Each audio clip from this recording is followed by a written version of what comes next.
In this video, I'm going to help you find a solution for March, decide which defenders to start, and take a look at whether it's worth you buying Wilson or not, depending on what position you're in. First, I'll start by building my team. Building from the back, I've got Steele in goal with a double game week. They're not easy fixtures against Arsenal away and Newcastle away, but it's better than starting Kepa with one fixture against Forest at home. If you need a new goalkeeper this game week and you've not got a Brighton triple up, Steele's your man. He'll probably score the most points from now till the end of the season because he's the only goalkeeper with 2 double game weeks left.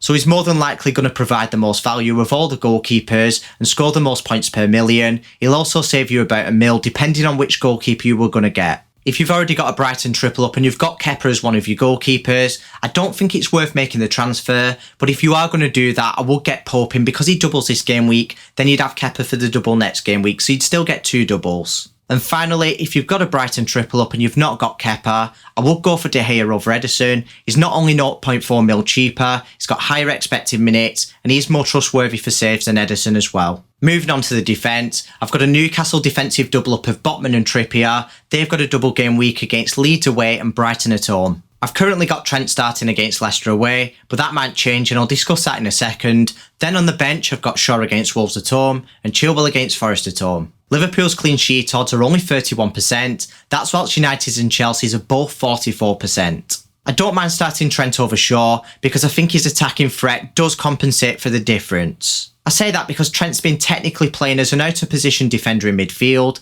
and Leicester are awful at defending. That's while Shaw's been playing in a centre-back position. That means there's less attacking threat there, plus Leicester's defence is worse than Wolves as well. As for Chilwell, he does compete with Trent because he offers more attacking threat than Shaw, and you might be wondering why he's behind Shaw on the bench if he offers more attacking threat and Chelsea's and United's clean sheet odds are exactly the same. That's just for the purpose of the video. He is head of Shaw in the pecking order. Whilst this video is being recorded, Lampard's not yet had his press conference, and it does look like Chilwell's going to be injured, that's why I've put him there, but if he is cleared of his injury, I would actually start him ahead of Trent. There isn't much to split the two, but I do slightly prefer Chilwell because of his attacking threat combined with his clean sheet odds, plus he's got the home advantage, so I say he's got an easier fixture as well. I know you might be thinking Chelsea have been poor this season, and I do agree with you, but if you have a look at the numbers, the problems do tend to lie in attack. Their expected goals figure isn't the highest, but they've really been underperforming their underlying stats. They've not been putting the chances away. The numbers in defence aren't too bad, and that's displayed in the clean sheet odds. If you own a Stupinan and Trent, I would usually say that I'd go for the double game week player, but in this rare scenario, believe it or not, I would start Trent. I've calculated the probability of Brighton obtaining a clean sheet in either fixture. That's only 26%. Like I mentioned earlier, Liverpool's clean sheet odds are 31%, so they're more likely to obtain a clean sheet in just one fixture. Not only that, Trent offers more attacking threat than a Stupinan, and he does play against a weak defence, which is Leicester. That's whilst a Stupinan has to play against Arsenal and Newcastle, and they are both away from home. Obviously Leicester's away from home as well, but I would prefer to play against their defence rather than Arsenal's and Newcastle's twice. To be fair to a Stupinan, he will probably get 2 additional appearance points, but don't forget he is playing against Arsenal and Newcastle who have very good attacks, and they conceded 5 goals in the last match. He'll lose a point for every 2 goals conceded. So all things considered, I do think the 2 additional appearance points make it quite tight between the 2 players, but I do still prefer Trent.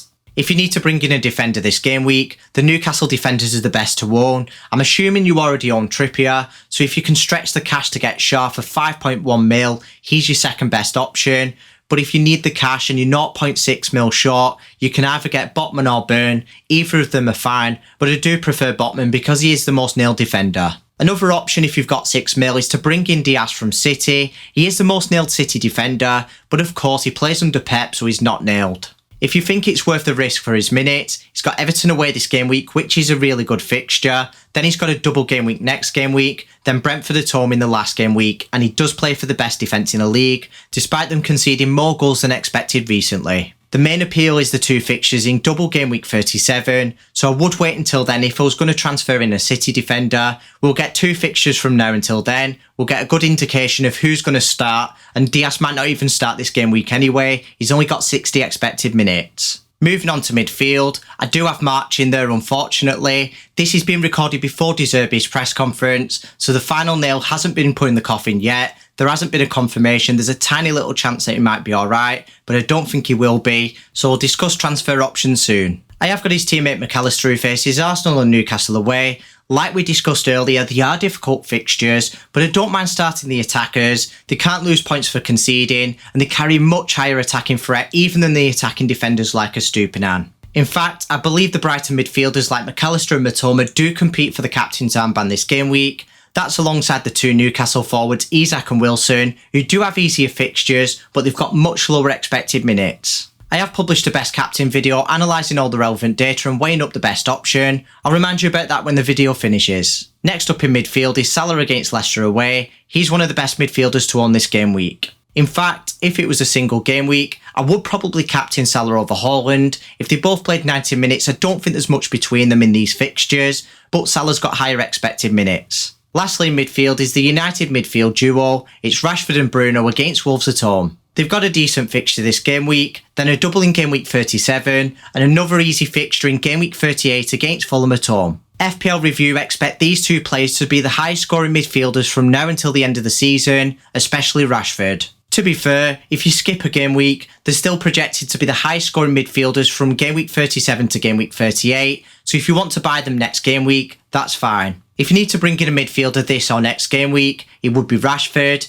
If you could get a Brighton midfielder this game week, then a United midfielder, which would be Rashford next game week, that would be perfect. If you've already got Rashford, I also think Bruno's fine, but I would rather save the 5 mil and go for a Brighton mid. Up front, I've got Isak against Leeds away and Brighton at home. He's in the running for captaincy. Alongside him, I've got Haaland against Everton away. Then I've got Greenwood against Newcastle at home on the bench. He's just an enabler. In almost all circumstances, I wouldn't be buying Wilson for my team. That's because I've already got a Newcastle triple up. I would consider the move if we get leaked team news that Isak's benched and Wilson's starting. I'll not reveal whether a captain Wilson or a Brighton midfielder in that scenario. I don't want to ruin the best captain video for those of you who haven't watched it. Either way, I'd only go ahead with it because I've got 2 free transfers. I don't think it's worth a -4. If you don't already own either of the Newcastle forwards, you are in quite a strong position. What I would do is wait for the leaked team news and react accordingly. I would go for Isak in almost all cases, so if we don't get leaked team news, I'd still go for him. And if he's starting, I'd still go for him even if Wilson's starting. But if Wilson's starting and Isak isn't,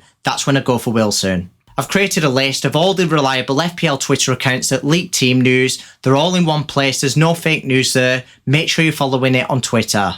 As for my free transfer, I'm going to do match to Mitoma because I've got the cash to do it. If you're in the same position as me, we've got one Brighton midfielder but not the other. I think it's worth upgrading, even if it's for McAllister. Yeah, he's playing in a deeper role, but he's still expected to score quite a few points over the next 2 game weeks, and he is still on penalty duties. If you don't already own Rashford, I would bring him in next game week because I think the Brighton midfielders are slightly better this game week. The problem is, if you want to use your free transfer on a goalkeeper, defender or forward next game week, you might have to bring in Rashford this game week, but that's if you've got the extra couple of mil. If you can't afford to upgrade match to McAllister, Mitoma or Rashford, I think it is worth making a double transfer. Whether you focus it on this game week or next game week, it doesn't matter, they're both doubles, but I don't think it's worth starting 4 defenders, and I've seen people doing that on Twitter. It just gives you a much lower ceiling. It's better having that extra attacker with the much higher ceiling. They've got a double game week. I've seen people starting Trent and Estupiñán. I just don't think it's worth it. There's not many big opportunities left to gain ground this season, but game week 36 captaincy is one of them big opportunities. Make sure you check out my best captain video if you haven't already. It's mainly fixtures versus expected minutes, but I have considered everything to weigh up the options. Also, make sure you hit the subscribe button if you haven't already so you don't miss any of these videos.